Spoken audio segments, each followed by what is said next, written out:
بسم الله الرحمن الرحيم. السلام عليكم ورحمة الله وبركاته. وعليكم السلام ورحمة الله وبركاته. بسم الله الرحمن الرحيم. الحمد لله نحمده ونستعينه ونستغفره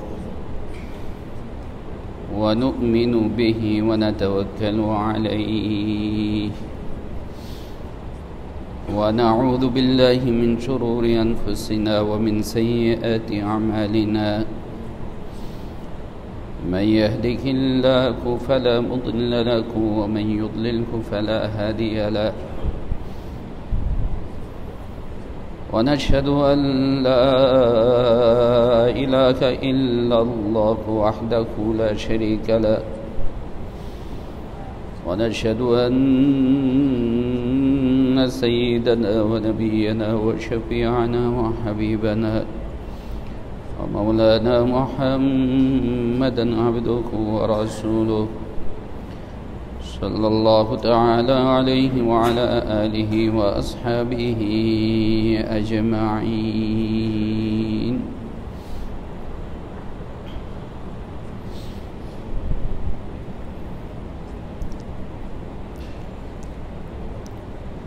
محترم প্রিয় মুসলিয়ান কিরাম,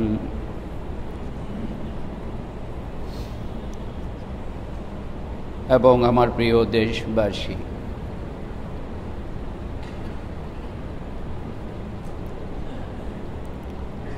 আল্লাহ রাব্বুল আলামিনের মেহেরবানি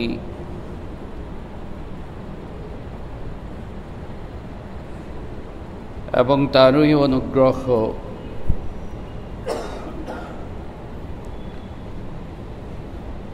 তিনি মেহেরবানি করে আমাদেরকে তৌফিক দান করেছেন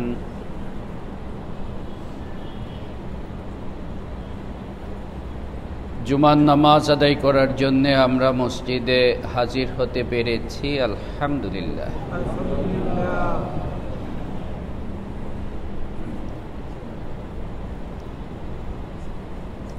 আল্লাহ রাব্বুল আলামিনের আরো মেহেরবানি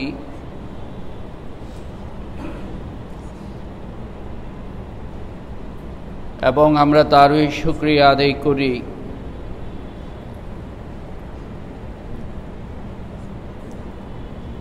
তিনি মেহেরবানি করেছেন বলেই আমরা আমাদের জীবনে কোরআন এবং হাদিসের দৃষ্টিতে অত্যন্ত সম্মানিত,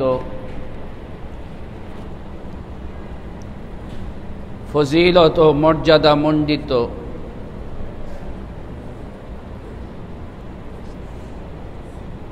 আমলের মাস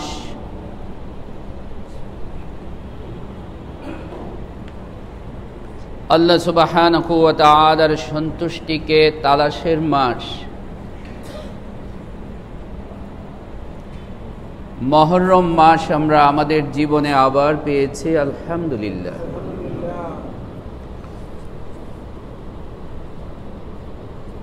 এবং এই মাসের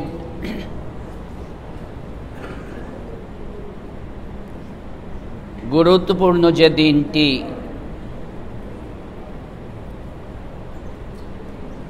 যে দিনটির কথা রাসূল সাল্লাল্লাহু আলাইহি ওয়াসাল্লাম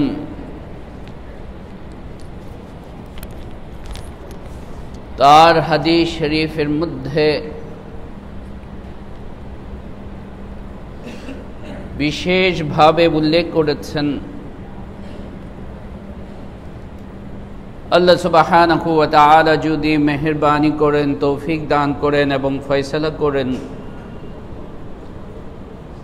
তাহলে ইনশাআল্লাহ আগামী রবিবার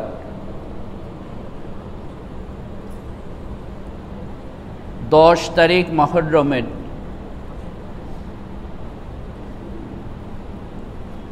আরবিতে যে দিনটাকে বলা হয় আশুরা,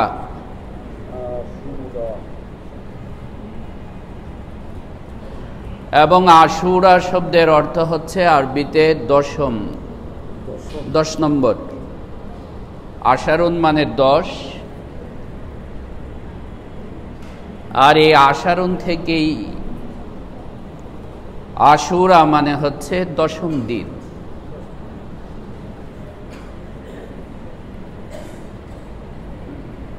এই দিন এমন এক দিন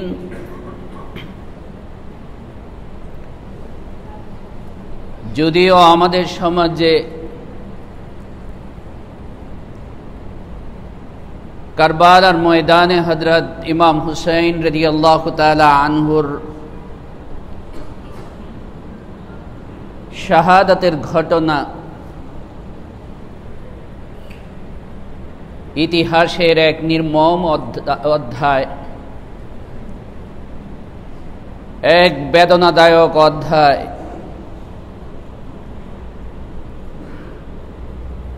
আমাদের কাছে এই দিনের সাথে বেশি পরিচিত, কিন্তু মৌলিকভাবে কোরআন এবং হাদিসের দৃষ্টিতে আশুরা বা মুহররমের 10 তারিখের আলোচনা, গুরুত্ব, ফজিলত, তাৎপর্য রসুল পাক সাল্লাল্লাহু আলাইহি ওয়াসাল্লামের জমানার আগে থেকেই স্বীকৃত, আগে থেকেই চলে আসছে।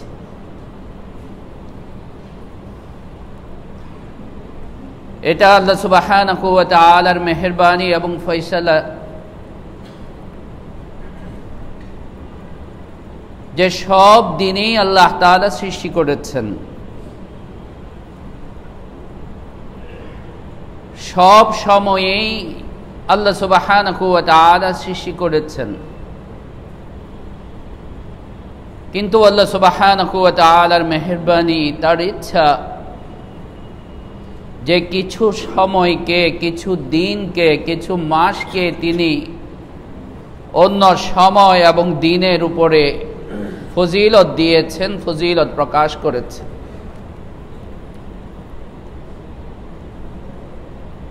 এটা মৌলিকভাবে একজন বান্দার জন্য বড় একটা সুযোগ, একটা গ্রেট অপরচুনিটি। সে অন্য সময়ের চাইতে এই সময়ে, অল্প সময়ে সে বেশি নেকি লাভ করতে পারে। এবং বিশেষ করে আমাদের মতো আমলে উদাসীন যারা, আমলে গাফিল যারা, তাদের জন্য এটা অনেক বড় একটা সুযোগ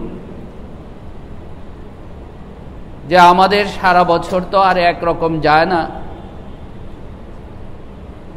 কিন্তু কিছু সময় আল্লাহ সুবহানাহু ওয়া তাআলা এমন আমাদেরকে রেখে দিয়েছেন, আমাদের জন্য রেখে দিয়েছেন, যাতে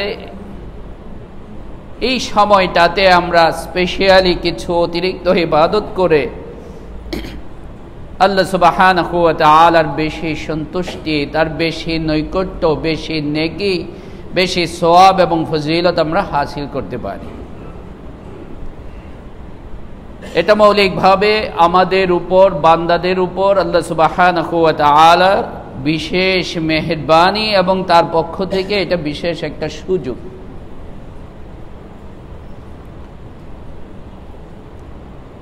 মুহররমের এই 10 তারিখে আল্লাহ সুবহানাহু ওয়া তাআলা এইভাবে ঐতিহাসিক বা ইতিহাস মণ্ডিত করেছেন, ইতিহাস সমৃদ্ধ করেছেন যে আল্লাহ সুবহানাহু ওয়া তাআলা অনেক বড় বড় ঘটনা হযরত আদম আলাইহিস সালাতু ওয়াস সালাম থেকে শুরু করে হযরত ঈসা আলাইহিস সালাতু ওয়াস সালাম পর্যন্ত আল্লাহ তাআলা ইতিহাসের অনেক বড় বড় ঘটনা, অনেক বড় বড় ফজিলতের ঘটনা আল্লাহ সুবহানাহু ওয়া তাআলা মুহররমের এই 10 তারিখ আশুরার দিনে সংঘটিত করিয়েছে। এটা আল্লাহ তাআলার ইচ্ছে, আল্লাহ তাআলার মেহেরবানি। হযরত আদম আলাইহিস সালাতু ওয়াস সালাম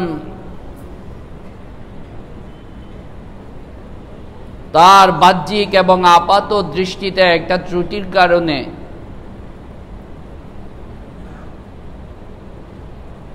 জান্নাত থেকে নেমে আসার পর, চলে আসার পর দীর্ঘ অনেক বছর তিনি আল্লাহ সুবহানাহু ওয়া তাআলার কাছে রুনা জারি করেছেন, কান্নাকাটি করেছেন, তওবা করেছেন, এবং আমরা জানি এই দোয়াটা অনেক বেশি তিনি পাঠ করেছেন, রব্বানা যালামনা আনফুসানা ওয়া ইল্লাম তাগফির লানা ওয়া তারহামনা লানাকুনান্না মিনাল খাসিরিন।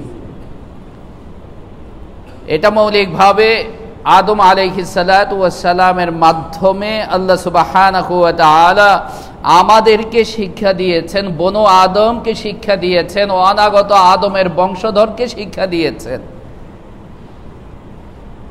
যে হযরত আদম আলাইহিস সালাতু ওয়াস সালামের এই জিনিসটা কোনো গুনাহ ছিল না, কারণ গুনাহ হওয়ার জন্য ইচ্ছা থাকা জরুরি। গুনাহের জন্য ইচ্ছা থাকাটা জরুরি। অনিচ্ছাকৃত কারো থেকে যদি কোনো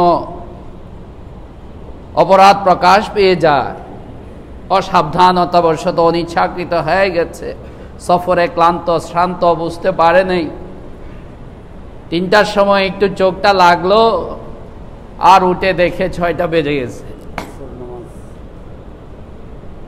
ফজরের নামাজটা তার অনিচ্ছাকৃত, নিঃসন্দেহে এটা একটা আপাত দৃষ্টিতে বাহ্যিকভাবে একটা ভুল হয়েছে, কিন্তু এটার জন্য আল্লাহ সুবহানাহু ওয়া তাআলা তাকে গুনাহ দিবেন না, পাকড়াও করবেন না, কারণ তার ইচ্ছার দখল এটার মধ্যে নাই। এটাও আল্লাহ সুবহানাহু ওয়া তাআলার অনেক বড় মেহেরবানি। হযরত আদম আলাইহিস সালাতু ওয়াস সালামের এই জিনিসটাও, যে ঘটনাটা গন্ধম ফল ভক্ষণের যে ঘটনা, এটা কোনো নাফরমানির উদ্দেশ্যে নাফরমানি এরকম কিছু ছিল না। আমাদের জন্য যে জিনিসটা শিক্ষা, সেটা হচ্ছে যে হযরত আদম আলাইহিস সালাতু ওয়াস সালাম যেটা গুনাহ ছিল না, কিন্তু তারপরেও আপাত দৃষ্টিতে আল্লাহ সুবহানাহু ওয়া তাআলা একটু অসন্তুষ্ট হয়েছেন, সেটার জন্য তাকে বছরের পর বছর, মাসের পর মাস, কোনো ইতিহাসের গ্রন্থে এসেছে যে 40 বছর তিনি এক টানা কেবল এটার কথা মনে করেই কান্নাকাটি করেছেন, তওবা করেছেন, আর বলেছেন রব্বানা যালামনা আনফুসানা, রব্বানা যালামনা আনফুসানা। এখানে আরো বড় একটা শিক্ষা হচ্ছে আমাদের জন্য, যে বান্দা সব সময় খেয়াল রাখবে তার মাওলার সন্তুষ্টি, তার মালিকের সন্তুষ্টি। আমি কি করেছি, এটা যুক্তির দৃষ্টিতে কি ভুল হইল কি হইল না, এটা যুক্তির দৃষ্টিতে গুনাহ হইল কি হইল না, এটা কোরআন হাদিসের দৃষ্টিতে, মানে আপাত লর দৃষ্টিতে এটা কি ভুল হইল কি হইল না, এটার চাইতে বড় কথা হচ্ছে আমার মালিক কি সন্তুষ্ট কি অসন্তুষ্ট।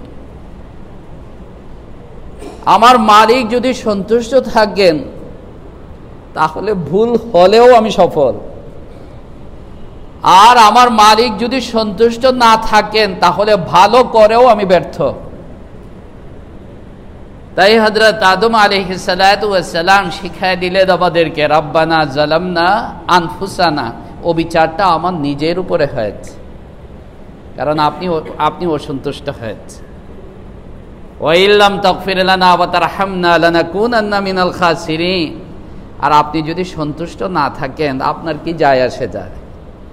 আপনি তো মালিক, আপনি বেনিয়াস, কারো কিছুর প্রতি আপনি মুখাপেক্ষী নন, কিন্তু ক্ষতিটা যে আমার হয়ে যাবে, লানাকুনান্না মিনাল খাসিরিন, আমি ক্ষতিগ্রস্ত হয়ে যাব, আমি শেষ হয়ে যাব। এই দোয়া করলেন। আর এই কথা বলতে বলতে ওই রেওয়ায়েত যদিও এতটা শক্তিশালী না, কিন্তু এতটুকু তো বোঝা যায় যে হযরত আদম দীর্ঘদিন কেবল এটার জন্যই কি করেছেন, আল্লাহর দরবারে তওবা করেছেন, কান্নাকাটি করেছেন। হযরত আদম যদি সামান্য একটু এর জন্য এত কান্নাকাটি করতে হয়, তা আমার আপনার কি করা দরকার? তাই রাসূলুল্লাহ সাল্লাল্লাহু আলাইহি ওয়াসাল্লামও আমাদেরকে শিক্ষা দেওয়ার জন্য বলতেন যে জানো, ইন্নী লা আস্তাগফিরুল্লাহ ৭০ মাররাতান, কোন riwayate ১০০ মাররাতান, আমি প্রতিটা মাজলিসে ৭০ বারেরও বেশি, কোন বর্ণনায় ১০০ বারেরও বেশি আল্লাহ সুবহানাহু ওয়া তাআলার কাছে মাফ চাইতে থাকি, যে না জানি কোন আচরণটা আমার মালিকের অসন্তুষ্টি হয়ে যাচ্ছে। মজলিসে বসে কথাবার্তা হয়, তাই বিশেষভাবে আল্লাহ রাসূল সাল্লাল্লাহু আলাইহি ওয়াসাল্লাম মজলিস সমাপ্ত করার পর আল্লাহ সুবহানাহু ওয়া তাআলার কাছে বিশেষভাবে কি চাইতেন? ক্ষমা চাইতেন। মজলিসের মধ্যে কোনো কথা আল্লাহর অসন্তুষ্টি হতে পারে, যে সিদ্ধান্ত আমরা নিয়েছি সেই সিদ্ধান্তের ক্ষেত্রে আল্লাহর সন্তুষ্টি নাও থাকতে পারে, আমরা তো আর গায়েব জানি না। তাই আগেই আল্লাহ সুবহানাহু ওয়া তাআলার কাছে আস্তাগফিরুল্লাহ আস্তাগফিরুল্লাহ আস্তাগফিরুল্লাহ, আল্লাহ আমাদের যাবতীয় ত্রুটি বিচ্যুতির জন্য আমরা আপনার কাছেই ক্ষমা চাইতেছি। এরপর আল্লাহ সুবহানাহু ওয়া তাআলা এই মুহররমের ১০ তারিখে হযরত আদম আলাইহিস সালাতু ওয়াস সালামের তওবার ঘোষণা আল্লাহ সুবহানাহু ওয়া তাআলা দিয়েছেন, তওবা কবুলের ঘোষণা। তাই আল্লাহ রাসূল সাল্লাল্লাহু আলাইহি ওয়াসাল্লাম বলেন, ফিহি ইয়াউমুন তাবাল্লাহু আলা কওমিন ওয়া সায়াতুবু আলা কওমিন আখিরিন, মুহররমের এই ১০ তারিখ মৌলিকভাবে তওবা কবুলের দিন। তাই আল্লাহ সুবহানাহু ওয়া তাআলার কাছে তোমরা বেশি বেশি তওবা করো। তওবা কি জিনিস? তওবা মুখে মুখে কেবল আস্তাগফিরুল্লাহ আস্তাগফিরুল্লাহ করার নাম কি নয়, তওবা নয়। তওবা হচ্ছে মৌলিকভাবে ঘুরে দাঁড়ানোর দৃঢ় সংকল্প। আমি আমার অবস্থা থেকে কি হয়েছি? ঘুরে দাঁড়িয়েছি, ফিরে এসেছি, আমি আমার আল্লাহর দিকে ফিরে এসেছি, আমি আমার আল্লাহর সন্তুষ্টির দিকে ফিরে এসেছি। আমি আমার জীবনের এই সফর এবং যাত্রাকে আবার নতুনভাবে নব উদ্দীপনায় নব জাগরণে শুরু করার নাম হচ্ছে মৌলিকভাবে তওবা। তাই আল্লাহ রাসূল সাল্লাল্লাহু আলাইহি ওয়াসাল্লাম এ কথাও হাদিসে বলেছেন, আত-তাইবু মিনাজ যামবি কামান লা যামবা লাহু, যে খালিস দিলে তওবা করে, সহি তওবা করে, সে তো কামান লা যামবা লাহু, আবার নতুন করে তার জিন্দেগিকে সে শুরু করেছে। নতুন করে জিন্দেগি যেমন নিষ্পাপতার সাথে শুরু হয়, একটা সদ্য জন্ম নেওয়ার শিশু, সদ্য প্রসূত শিশু, সে যেমন তার জীবনকে নতুন করে শুরু করে, ঠিক অনুরূপভাবে একজন সহি তওবাকারী ব্যক্তি, খালিস দিলে তওবাকারী ব্যক্তি, তারও জীবনটা এতটা পঙ্কিলতাহীন হয়ে যায়, এতটা অনাবিল হয়ে যায়, এতটা নিষ্কলুষ হয়ে যায় যে সে যেন আবার নতুন করে তার জীবনকে কি করেছে? শুরু করেছে। ফিহি ইয়াউমুন তাবাল্লাহু আলা কওমিন ওয়া সায়াতুবু আলা কওমিন আখিরিন, এই মাসে এমন একটা দিন আছে, আল্লাহ রাসূল সাল্লাল্লাহু আলাইহি সাল্লাম বলেন যে দিনে আল্লাহ সুবহানাহু ওয়া তাআলা কেবল আদম আলাইহিস সালাতু ওয়াস সালামই নন, আরো বহু মানুষের, বহু কওমের, বহু জাতি এবং গোষ্ঠীর আল্লাহ সুবহানাহু ওয়া তাআলা তওবাকে কবুল করেছেন। আবার এখানেই শেষ নয়, দরজা বন্ধ হয়ে যায়নি, ধারাটা বন্ধ হয়ে যায়নি, ধারা এখনো জারি আছে। সেই তওবার কবুলের প্রবাহিত আল্লাহ তাআলার যে রহমতের ধারা, সেটা এখনো আছে। ওয়াসায়াতুবু আলা কওমিন আখিরিন, কিয়ামত পর্যন্ত আল্লাহ সুবহানাহু ওয়া তাআলা আরো বহু মানুষের তওবাকে এই দিনেই আল্লাহ সুবহানাহু ওয়া তাআলা তাদের তওবাকে কবুল করবেন। তাই আল্লাহ রাসূল সাল্লাল্লাহু আলাইহি ওয়াসাল্লামের এই হাদিস থেকে আমরা বুঝতে পারলাম এই কথা, যে এই দিন আশুরার দিন বিশেষভাবে আল্লাহ সুবহানাহু ওয়া তাআলা বান্দার তওবাকে কবুল করেন। বান্দার তওবাকে কবুল করেছেন, বহু শত শত হাজার মানুষের তওবা আল্লাহ তাআলা কবুল করেছেন। তাই আমরাও বেশি বেশি আল্লাহ সুবহানাহু ওয়া তাআলার দরবারে তওবা ইস্তিগফার পাঠ করব। অন্য এক হাদিসের মধ্যে আল্লাহ রাসূল সাল্লাল্লাহু আলাইহি ওয়াসাল্লাম এই কথা বলেছেন, আন-নাদামু হুয়া তাওবা, আন-নাদামু হুয়া তাওবা, আসল তওবা হচ্ছে মনের অনুশোচনার নাম। আসল তওবা কি? মনের অনুশোচনার নাম। মনের ভিতরে যে কান্নাটা সৃষ্টি হয়, একটা অপরাধ হয়ে গেলে, একটা ত্রুটি হয়ে গেলে, হায় হায় হায় হায় আমি কি করলাম, হায় হায় আমি কি করলাম।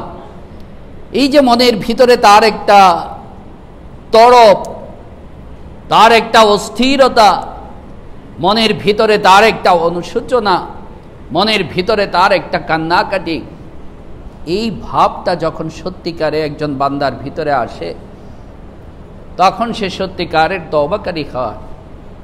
এবং তখনই আশা করা যায় এই বান্দার এটাকে কি করবে না, রিপিট করবে না। এটা সেই ইচ্ছাকৃত জেনে বুঝে আর কখনো সে এটা করবে না। তার মনের যে কান্না, মনের যে অনুশোচনা, এই কথা না যে কেবল বাস আস্তাগফিরুল্লাহ আস্তাগফিরুল্লাহ তসবিহ নিয়ে বলতেছি আর মনে মনে গুনাহের চিন্তা, আঙ্গুলের মধ্যে তসবিহ পাঠ করতেছে।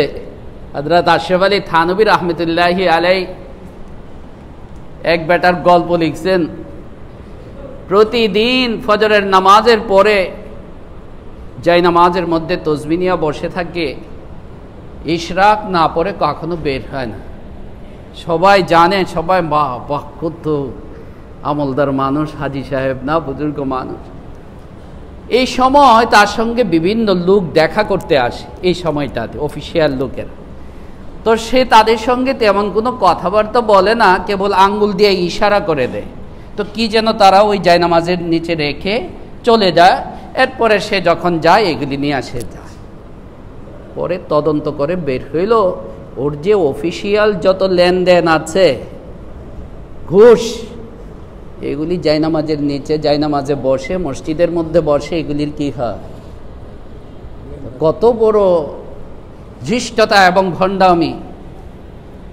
তো মুখের মধ্যে দেখাচ্ছি আমি তওবা আস্তাগফিরুল্লাহ আস্তাগফিরুল্লাহ, কিন্তু আমার মনের ভিতরে সেই গুনাহ থেকে বেঁচে থাকার কোনো মানসিকতা নাই, আমার মনের ভিতরে কোনো অনুশোচনা নাই। এই তওবা আল্লাহ সুবহানাহু ওয়া তাআলার কাছে কখনোই গ্রহণযোগ্য না, বরং এটা তো আরো মুনাফিকি, আরো ধৃষ্টতা। আল্লাহ সুবহানাহু ওয়া তাআলার সাথে মুনাফিকি করে। আল্লাহ রাসূল সাল্লাল্লাহু আলাইহি ওয়াসাল্লাম বিশেষভাবে তওবা ইস্তিগফারের কথা যেমন বলেছেন, আবার এই দিনে রোজার আমলের কথাও তিনি নির্দেশ দিয়েছেন। এবং আল্লাহ রাসূল সাল্লাল্লাহু আলাইহি ওয়াসাল্লাম আশা জাহির করেছেন, প্রকাশ করেছেন, আকাঙ্ক্ষা জাহির করেছেন যে প্রথম তো তিনি একটা রাখতে শুরু করেছিলেন কেবল 10 তারিখে, যেটা আগামী রবিবার আমাদের হিসাবে, আমাদের অঞ্চলে, আমাদের দেশে পড়বে। তবে আল্লাহ রাসূল সাল্লাল্লাহু আলাইহি ওয়াসাল্লাম ইন্তেকালের আগে এই তামান্না প্রকাশ করেছেন যে লাইন হাইতু, আমি যদি আগামী বছর বেঁচে থাকি তাহলে এই একটার সাথে আরও একটাকে অ্যাড করব, যুক্ত করব, অর্থাৎ 2টা রাখব। হযরত আব্দুল্লাহ ইবনে আব্বাস রাদিয়াল্লাহু তাআলা আনহু থেকে বর্ণিত এই হাদিস। এবং আল্লাহ রাসূল সাল্লাল্লাহু আলাইহি ওয়াসাল্লাম নির্দেশ দিয়েছেন যে খালিফু ফীহিল ইয়াহুদ, ইহুদিরা একটা রাখে। মদিনা শরীফে যাওয়ার পরে আল্লাহ রাসূল সাল্লাল্লাহু আলাইহি ওয়াসাল্লাম দেখলেন মদিনার ইহুদিদেরকে, তারা মুহররমের 10 তারিখ কি করে? রোজা রেখে উদযাপন করে। তিনি জিজ্ঞাসা করলেন তাদেরকে, মা হাদাল ইয়াউম আল্লাযী তাসুমুনা ফীহি, এটা কোন দিন আবার তোমরা রোজা উদযাপন করতেছো? তারা বলল যে এই দিন এমন এক দিন যে দিনে আল্লাহ সুবহানাহু ওয়া তাআলা বনি ইসরাইলের তওবাকে কবুল করেছিলেন এবং হযরত মুসা আলাইহিস সালাতু ওয়াস সালাম ও তার জাতি তার গোষ্ঠীকে ইহুদিদেরকে বনি ইসরাইলকে ফেরাউনের জুলুম থেকে ফেরাউনের আক্রমণ থেকে আল্লাহ সুবহানাহু ওয়া তাআলা নাজাত দিয়েছিলেন। তাই তার কৃতজ্ঞতা এবং শুকরিয়া স্বরূপ আমরা এই দিন রোজা রাখি। আল্লাহ রাসূল সাল্লাল্লাহু আলাইহি সাল্লাম প্রথমে বললেন, আচ্ছা আনা আহাক্কু বিমূসা মিনকুম, তোমাদের চাইতে হযরত মূসার অনুসরণের তো আমি বেশি হকদার। হযরত মূসা আলাইহিস সালাতু ওয়াস সালামকে তো ফলো অনুসরণ করা সম্মান করা এটা আমরা বেশি করি। আমরা হইলাম এরকম জাতি, মুসলমান জাতি যারা লা নুফাররিকু বাইনা আহাদিম মির রাসূলি। সকল আম্বিয়া কেরাম সকল নবীগণ আমাদের কাছে কি সম্মানিত, সবাই আমাদের, একমাত্র মুসলমানরাই এই কথা বলতে পারবে। কিন্তু আর কোন জাতি তারা এই কথা বলতে পারবে না যে তারা সব নবীদেরকে মানে। ইহুদিরা তো এত মারাত্মক মারাত্মক, হযরত ঈসা আলাইহিস সালাতু ওয়াস সালাম সম্পর্কে তো জঘন্য কথা বলে, হযরত সুলাইমান আলাইহিস সালাতু ওয়াস সালাম সম্পর্কে জঘন্য কথা বলে।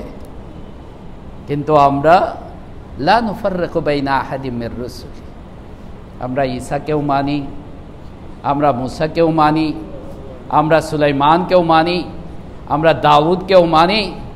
সকল আম্বিয়া কেরাম আলাইহিমুস সালাতু ওয়াস সালাম আমানতু বিল্লাহি, বলেন না কালিমাটা, আমানতু বিল্লাহি ওয়া মালাইকাতিহি ওয়া কুতুবিহি ওয়া রুসুলি, আল্লাহর সমস্ত সকল রাসূলগণের উপরে আমাদের ঈমানের অঙ্গ এটা।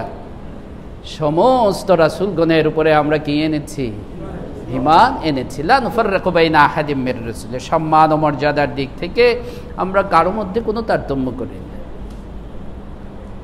এরপর আল্লাহ রাসূল সাল্লাল্লাহু আলাইহি ওয়াসাল্লাম পরে বললেন এই কথা। প্রথমে একটা রোজার কথা বলছিলেন, হযরত ইবনে আব্বাস বললেন যে পরে তিনি নির্দেশ দিলেন আমাদেরকে যে সুমু ইয়াওমান ক্বাবলাহু ওয়া ইয়াওমান বা'দাহু, তোমরা হয় আগে আরেকটাকে যুক্ত করো অথবা পরে আরেকটাকে যুক্ত করো। তাই শনি এবং রবি অথবা রবি এবং সোম, যার যেভাবে সুবিধা হয়, যার যেভাবে সুবিধা হয়। তো শনি রবি তো ছুটি আছে, শনি রবি রাখতে পারি ছুটি, সোমবার থেকে তো আবার অফিস খুলে যাবে না, শনি রবি সুবিধা হয়। এবং আলহামদুলিল্লাহ বাসায় এটার জন্য আলাদা ইফতারি কষ্ট দেওয়ারও কাউকে কোনো দরকার নাই। নফলের জন্য কিন্তু আরেকজনকে কষ্ট দেওয়া জায়েজ নেই, যে রোজা রাখছি বলে এখন কি করবো, এই ইফতারি বানা আমার জন্য, এটা বানা সেটা বানা। নফল ইবাদত তো এরকম যে টেরও পাবেন, কেউ টেরও পাবে না। কিন্তু ইফতারি তো খাইতে হবে, কি বলে, সারাদিন রোজা রাখা যদি ইফতারি না করি তো রোজাটাই তো কি হয়ে গেল। তো ইনশাআল্লাহ আমাদের এখানে ব্যবস্থা আছে, শনিবারেও ব্যবস্থা আছে, রবিবারেও ব্যবস্থা আছে, সোমবারেও ব্যবস্থা আছে। আল্লাহ তাআলা ব্যবস্থা করে দেন, আল্লাহ তাআলা ব্যবস্থা করে দেন। আপনাদের সকলের দাওয়াত রইল, সকলের দাওয়াত। কে খাওয়াবে? আল্লাহ খাওয়াবে, কোনো চিন্তার কিছু নেই। আল্লাহ সুবহানাহু ওয়া তাআলা সব ব্যবস্থা করে দিবেন। আমার পক্ষ থেকে বিশেষভাবে দাওয়াত রইল আপনাদের। এবং শনিবারে বাদ মাগরিব পবিত্র আশুরা সম্পর্কে, মুহররম সম্পর্কে আরও আলোচনা হবে ইনশাআল্লাহ। সেই আলোচনাতেও শরীক থাকার জন্য আপনাদেরকে দাওয়াত দিচ্ছি। শেষে হযরত ইমাম হুসাইন রাদিয়াল্লাহু তাআলা আনহুর ঘটনাটা ইতিহাসের অত্যন্ত নির্মম এক ঘটনা এবং বেদনাদায়ক এক ঘটনা। কিন্তু আল্লাহ সুবহানাহু ওয়া তাআলা প্রত্যেকটা ঘটনার মধ্যেই পরবর্তীদের জন্য কি রেখে দেয়? শিক্ষা রেখে দেয়। হযরত হুসাইন রাদিয়াল্লাহু তাআলা আনহুর যে ত্যাগ, হযরত হুসাইন রাদিয়াল্লাহু তাআলা আনহুর যে কুরবানি, হযরত হুসাইন রাদিয়াল্লাহু তাআলা আনহুর যে সংগ্রাম, যুগে যুগে কিয়ামত পর্যন্ত এটা আমাদের জন্য আদর্শ এবং নজির হয়ে থাকবে।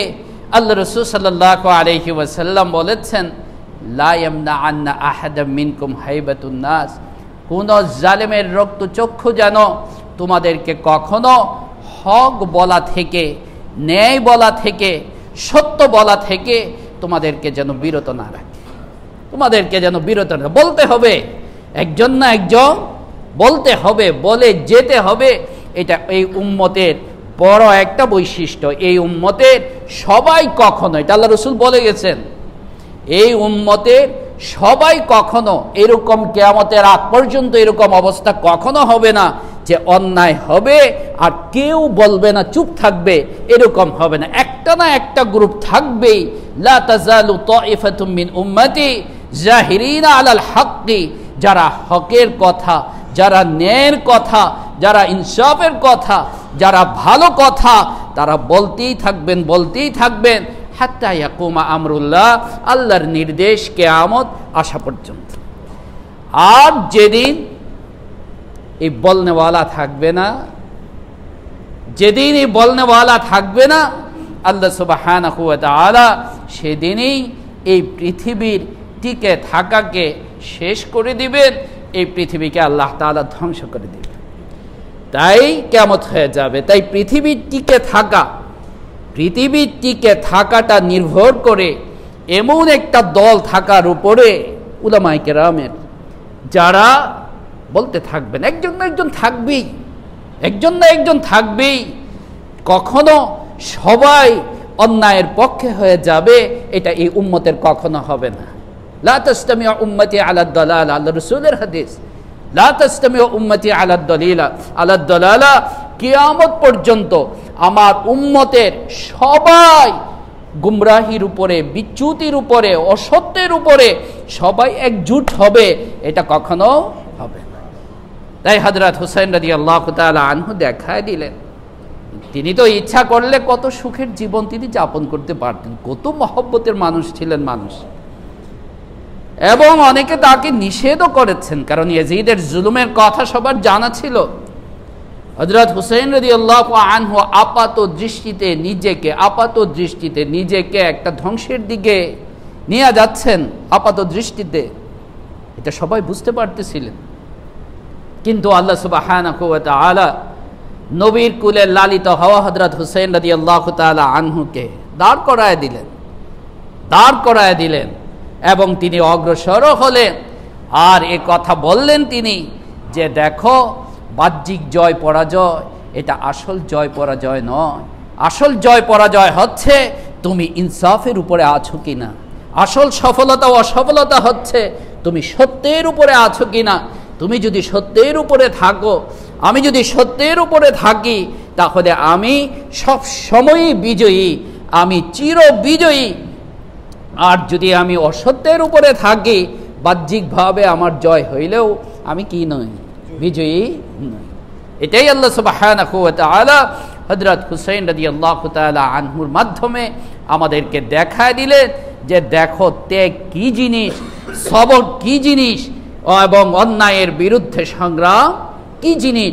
যুগে যুগে কিয়ামত পর্যন্ত হযরত হুসাইন রাদিয়াল্লাহু তাআলা আনহু আমাদের জন্য নজির, আমাদের জন্য আদর্শ হিসেবে তিনি থাকবেন। এবং ইসলাম জিন্দা হতা হ্যায় আর কারবালাকে বাদ। এক একটা নারা আসবে, এক একটা আন্দোলন এরকম আসবে, সারা পৃথিবীর মানুষকে জাগিয়ে দিবে, আবার জাগবে, এবং জাগতে হবে। যদি না জাগে, সবার ধ্বংস অনিবার্য। আল্লাহ সুবহানাহু ওয়া তাআলা আমাদের সকলকে বুঝবার এবং মানবার তৌফিক দান করুন। আমিন। ওয়া আখিরু দাওয়ানা আনিল হামদুলিল্লাহি রাব্বিল আলামিন।